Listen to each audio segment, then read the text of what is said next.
दोस्तों आज हम बात करेंगे जॉन मिल्टन की पैराडाइज लॉस्ट की बुक फर्स्ट की। दोस्तों इससे पहले हमने एक ब्रीफ डिस्क्रिप्शन दिया था जॉन मिल्टन को लेकर, उनकी बुक पैराडाइज लॉस्ट को लेकर, और इसकी जो 12 बुक्स है उसकी पूरी थीम को लेकर हमने एक ब्रीफ डिस्क्रिप्शन दिया था। अब हम एक एक कर कर इनकी जो 12 बुक्स हैं उनको हम कवर करेंगे। जो पहली बुक है, जो फर्स्ट वर्क है बुक है इनकी, वो है फॉल ऑफ मैन को लेकर। उसकी जो थीम है, मेन थीम, वो है फॉल ऑफ मैन। आपको याद रखना है कि फर्स्ट बुक की थीम है फॉल ऑफ मैन। इसमें करते क्या है, जॉन मिल्टन सबसे पहले एक इन्वोकेशन करते हैं, एक प्रेरणा लेते हैं। जैसे कि हमारे यहाँ पर भी जो पहले वर्क लिखे जाते थे तो उसमें जो हमारे यहाँ की देवी है, ज्ञान की देवी, जो सरस्वती हम जिसको कहते हैं, तो उससे जो है कुछ प्रार्थना की जाती थी। तो इसी तरह जॉन मिल्टन जो ग्रीक एक गॉडेस है, देवी है, यूरेनिया है ना, आप नाम याद रखेंगे, यूरेनिया। यूरेनिया से एक इन्वोकेशन करते हैं, एक प्रार्थना करते हैं। वो प्रार्थना करते हैं कि वो जो ये वर्क लिख रहे हैं वो उस को लिखने में उनकी मदद करे, अच्छे अच्छे शब्द लाने में, अच्छे अच्छे विचार लाने में वो उनकी मदद करे, और वो इस वर्ग को जो दूसरे वर्ग है उनसे अलग बनाए। तो इस तरह की प्रार्थना जैसे कि हर आदमी करता है अपने वर्क को लेकर, जॉन मिल्टन यूरेनिया से प्रार्थना करते हैं। यहाँ पर जो सबसे पहले जॉन मिल्टन, क्योंकि ये एक एपिक है तो शुरू से लेकर लास्ट तक तो कहानी नहीं जाएगी, बल्कि एट रैंडमली कहीं से भी जॉन मिल्टन कहानी को उठाएंगे और फिर उसको आगे हम बढ़ाएंगे। यहाँ से शुरू से नहीं कहानी शुरू होती कि ऐसे गॉड और सैटन लड़ते हैं फिर जो है आगे बढ़ते हैं आगे बढ़ते हैं। नो, फर्स्ट बुक में जॉन मिल्टन ने डायरेक्टली कहा कि सैटन और जो उसके साथी थे वो सारे के सारे लेक ऑफ फायर में पड़े हुए हैं, है ना। लेक ऑफ फायर, वो सारे के सारे लेक ऑफ फायर में उल्टे पड़े हैं। सैटन पड़ा हुआ है, उसके बिल्कुल बराबर में बेल्जेबब पड़ा हुआ है। जॉन मिल्टन कहते हैं कि उनके जो शरीर हैं वो इतने बड़े हैं, इतने बड़े हैं। वो कहता है कि वो देखने में, एक बार उनको बोलता है कि टाइटन की तरह लग रहे हैं। टाइटन ये भी एक ग्रीक गॉड है, कि टाइटन की तरह उनके शरीर लग रहे हैं। दूसरी तरफ जॉन मिल्टन कहते हैं उनको कि वो लेविएथन की तरह लग रहे हैं, यानी बहुत बड़े बड़े शरीर उनके हैं और वो सारे के सारे उल्टे पड़े हुए हैं।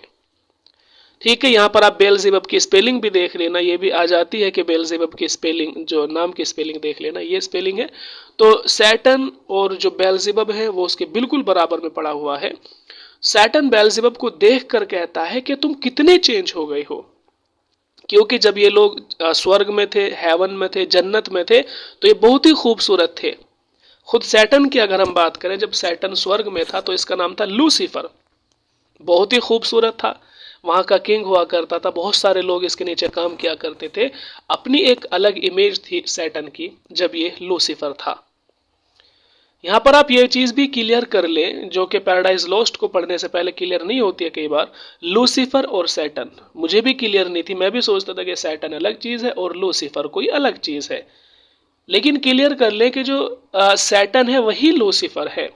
एक्चुअली जब सैटन स्वर्ग में हुआ करता था तब उसको लूसीफर कहते थे, और जब वो वहां से निकाल दिया गया स्वर्ग से, हेवन से, तब उसका नाम सैटन पड़ा है। ठीक है, ये क्लियर कर लेना। तो यहाँ पर सैटन बेल्जेबब को देखकर कहता है कि तुम, है ना। खैर कोई नहीं, होता क्या है, अब यहाँ पर सैटन कहता है सभी लोगों से कि सबसे पहले जो उनके शरीर पर एक चेन बंधी हुई थी, खुदा ने इनको एक जंजीर में सारे लोगों को बांध दिया था, तो ये सबसे पहले अपनी चेन को तोड़ देते हैं, और उसके बाद में ये अपने जो है वहां से उड़कर जो है दूसरी जगह पर चले जाते हैं, और वहां वो एक जो है मीटिंग करता है सैटन। और सैटन चूंकि एक बहुत ही जबरदस्त ओरेटर था अपने समय का, वो ऐसी स्पीच देता है कि सारे के सारे जो डेविल्स हैं, जो शैतान है, वो उसकी स्पीच को सुनते हैं और उसकी स्पीच से बहुत ज्यादा आकर्षित हो जाते हैं।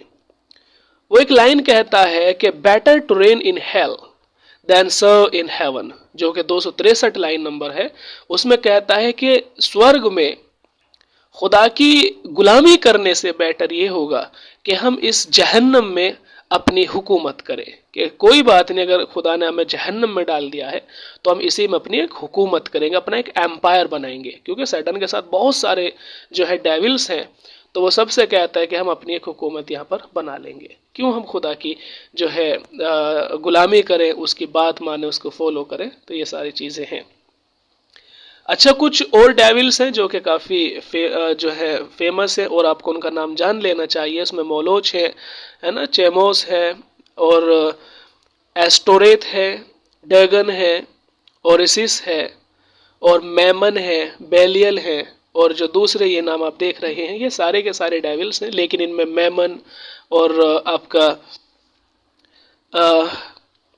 एक है इसमें ओरस, बेलियल और मोलोच, बेल्जिबब, ये इम्पोर्टेंट है, आप इनको थोड़ा नाम देख लें, याद रखना इनको। तो ये सारे के सारे जो है सैटन है, सारे डेविल्स हैं, ये उसके साथ में रहते हैं। खैर, ये लोग बात करते हैं, सैटन उनके सामने की स्पीच देता है और ये लोग एक बिल्डिंग को बनाना शुरू करते हैं। एक पहाड़ को खोदा जाता है, वहां से इनको सारे के सारे जो एक बिल्डिंग को बनाने के लिए जो इन्हें चीज़ें चाहिए वो सारी मिल जाती हैं। इन्हें सोना मिल जाता है, जो दूसरी चीज़ें पदार्थ हैं वो इनको मिल जाते हैं।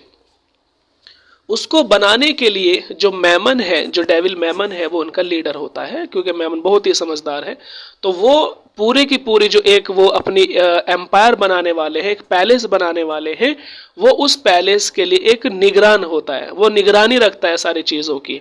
ठीक है। और एक मलसीबर, ये भी आप नाम याद रखें कि मलसीबर जो है वो जो है एक लीडर है किसका, कंस्ट्रक्शन का। जो कंस्ट्रक्शन का काम है, जो आप एक इंजीनियर कह सकते हैं कि बिल्डिंग का जो एक इंजीनियर बनता है वो मलसीबर बनता है, और उसके भी ऊपर जो सारा कुछ होता है वो मैमन देखता है। यहाँ पर आपको ये ध्यान रखना है कि एक पदार्थ ऐसा है जो उनको नहीं मिला, और वो है ऑयल। ऑयल उनको वहां पर नहीं मिलता, बाकी इसके अलावा उनको सारी चीजें मिल जाती हैं, आप इसको ध्यान रखना। अच्छा, ये जो बना रहे हैं, जो एक बहुत बड़ा टावर बनाते हैं, जॉन मिल्टन तो यहाँ तक कहते हैं कि ये लोग इतने सारे थे कि इनकी भीड़ को देखकर ऐसा लगता है जैसे कि मक्खियां उड़ रही हैं। इतना बड़ा झुंड इन लोगों का था कि मक्खियों की तरह दिखते, क्योंकि ये उड़ते भी थे। तो जैसे मक्खियां बहुत बड़े झुंड में उड़ती हैं, इसी तरह ये लोग भी दिखाई देते थे। ये एक इमारत बनाते हैं, बिल्डिंग बनाते हैं, और उसको बहुत ही बड़ा जो है ये एक टावर बनाते हैं, और उस टावर का ये नाम देते हैं पैंडिमोनियम। आप इस नाम को याद रखें, पैंडिमोनियम, ये उसका नाम देते हैं। यहाँ पर आपको थोड़ा सा अलग है जो आपको याद रखना है। जो इसकी 54 लाइन है पैराडाइज लॉस्ट की, वो जो है एंड्रयू मार्वेल ने लिखी है, और इसमें एक प्रोज नोट है जिसको हम द वर्स कहते हैं। ये आपको अलग से याद रखना है कि 54 लाइन एंड्रयू मार्वेल ने लिखी है, और प्रोज नोट जो द वर्स है उसको जॉन मिल्टन ने लिखा है। और उन्होंने लिखा है, एक तरह से हर इंसान अपने लिए एक दिफा चाहता है, अपने डिफेंड करता है, तो उन्होंने अपने डिफेंड में ये प्रोज नोट लिखा हुआ है। ठीक है, कि उन्होंने क्यों लिखा, ब्लैंक वर्स में क्यों लिखा, ऐसी थीम उन्होंने क्यों ली, ताकि लोग उनको निशाना ना बना ले। सैटन पूरी तरह से गॉड से हार जाता है, उनको जंजीर में बांध दिया जाता है, स्वर्ग से निकाल दिया जाता है। ये सारी चीज़ें सैटन ने खुद फेस की हैं, लेकिन फिर भी सैटन हार नहीं मानता, वो पछतावा नहीं करता, बल्कि वो क्या करता है, वो चाहता है कि हम दोबारा से अपने पावर को, अपनी ताकत को इकट्ठा करेंगे और हम दोबारा से गॉड के अगेंस्ट लड़ेंगे। तो यहां पर आप देख सकते हैं कि सैटन एक तरह की इंस्पिरेशन है उन लोगों के लिए जो कि छोटी सी हार से ही जो हार मान लेते हैं। यहाँ तो देखिए सैटन पहले नेम ही चेंज हो गया, पहले लूसीफर है, अब सैटन नाम ही चेंज हो गया। इतना बुरा इसके साथ में हुआ कि नाम तक चेंज हो गया, सूरत चेंज हो गई, सारी चीजें बदल गई इसकी लाइफ की, है ना। जो खुदा के बहुत ही करीब हुआ करता था, बहुत ही जो है ईश्वर गॉड इसको अपने पास रखा करता था, दूरियां बढ़ गई है, हर चीज पूरी तरह चेंज हो गई। लेकिन सैटन क्या करता है, हार नहीं मानता।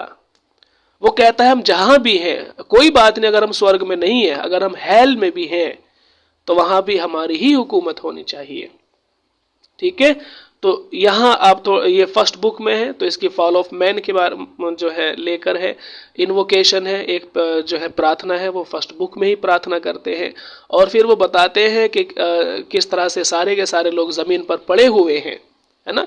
और फिर सैटन एक स्पीच देता है, वो भी फर्स्ट बुक में स्पीच आ जाती है। और फिर ये जो उस टावर को बनाना शुरू करते हैं वो भी इसी में आ जाता है, ठीक है। और इनको ऑयल नहीं मिलता, वो सारी चीज़ें यहीं पर है। जो मलसीबर है वो इनका जो है लीडर है, जो कि एक इंजीनियर आप कह सकते हैं, कंस्ट्रक्शन का जो काज देख रहा है। और ये सारा का सारा काम मैमन की जो है देख रेख में चल रहा है, ठीक है। और ये जो लाइन है better to reign in hell than serve in heaven, ये भी 263 लाइन यहीं पर है, उसी की स्पीच का एक हिस्सा है, ठीक है। तो जब ये पेंडे और जो टावर है जिसका नाम वो देते हैं पेंडिमोनियम, ये जब टावर बन जाता है तो फिर होता क्या है कि इस टावर में ये लोग काउंसिल करते हैं, है ना, एक मीटिंग करते हैं। अब जो भी ये मीटिंग करते हैं वो सेकंड पार्ट की थीम बनेगी, काउंसिल ऑफ डेविल, ठीक है। तो फर्स्ट बुक में इतना ही था कि इनका टावर बनकर तैयार हो गया है। अब जो भी ये करेंगे हम नेक्स्ट बुक में देखेंगे। मिलते हैं आपसे नेक्स्ट बुक।